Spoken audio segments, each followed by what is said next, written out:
Welcome back, On Guard Army. ProPlay Games just hosted a Lorcana tournament in Denver with several cases of Lorcana booster boxes on the line. The top 8 of this tournament walked away with a good amount of product, and the top 8 was pretty varied in color variation. However, unlike the previous tournament I covered, this tournament definitely had the presence of Amber decks, and this time, Sapphire was nowhere to be seen in the top 8. Overall, there were 2 Ruby Amethyst decks, 2 Steel Amethyst decks, 1 Amber Emerald deck, 1 Amber Amethyst deck, 1 Amber Steel deck, and 1 Emerald Amethyst deck. Now let's go over them. In 8th, we have Joseph Trueblood's Amber Emerald aggro deck. The objective of this deck is to aggressively lore race your opponent to get to 20 lore first. It has characters that lore for good value, and a lot of them have disruptive effects attached to them. Flynn Rider lures for 2 and discards a card from your opponent's hand when banished in a challenge. Cheshire Cat also lures for 2 and banishes the opposing character if banished in a challenge. Jasper lures for 1 but makes an opposing character unable to quest whenever he quests. Hans just lures for 3 for 4 ink. Mad Hatter lures for 3 but draws a card whenever he's challenged. Cusco lures for 3, has ward, and banishes the opposing character if he's banished in a challenge.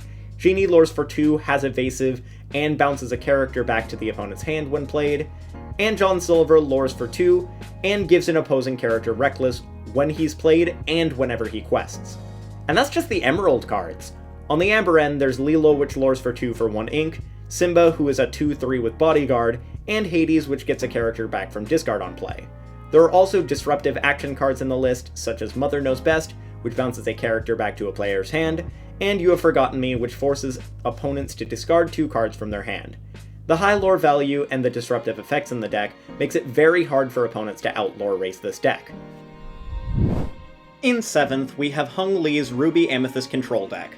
The objective of this deck is to set back your opponent to give yourself enough time to build up enough ink to be prepared while establishing cards that allow you to build up your options in your hand as you go.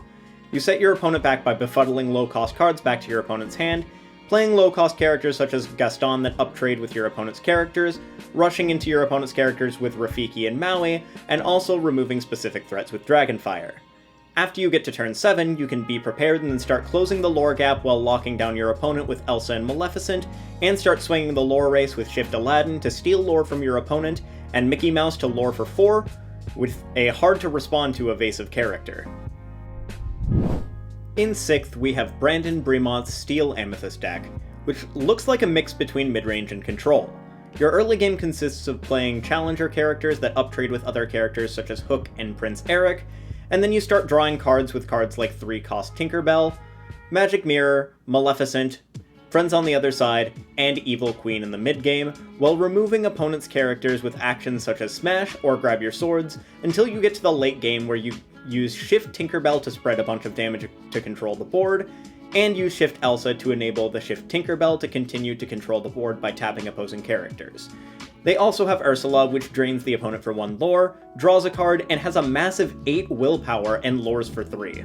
This deck is amazing at keeping opponents' characters off the board, while it continues to lure for more and more until the game is over.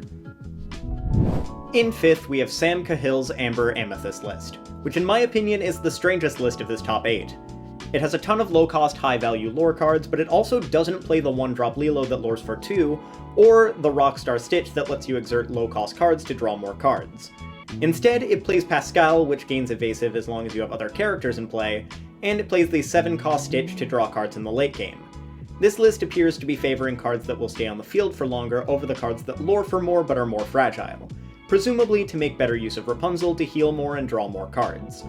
They play the Bodyguard Simba and the 2-cost Facilier because of its willpower of 4, and they play Jafar and Mistress Me because of their willpower of 5. They also play Elsa and Rafiki, which is a good combo for tapping and removing threats. And they play the draw package of 3-cost Maleficent and Friends on the Other Side. The interesting inclusions are 4 You Have Forgotten Me to further press card advantage by discarding 2 cards from their opponent's hand, and Part of Your World to retrieve characters from discard, which I assume is because it can be sung without paying its cost, otherwise it might be better to play the 4-cost Hades instead.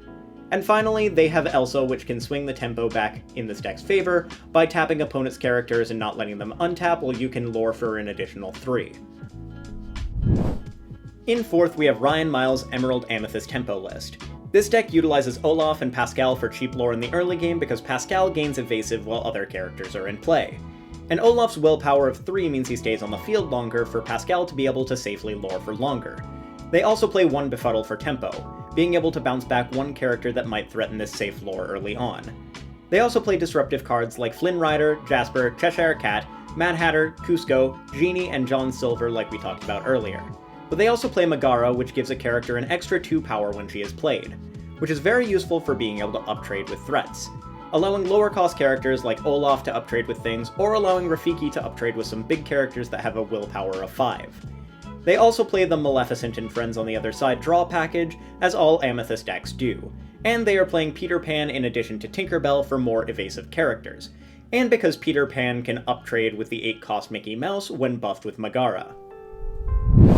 In third, we have Brooks Clark's Steel Amethyst list, which I'm just going to call Semi-Control.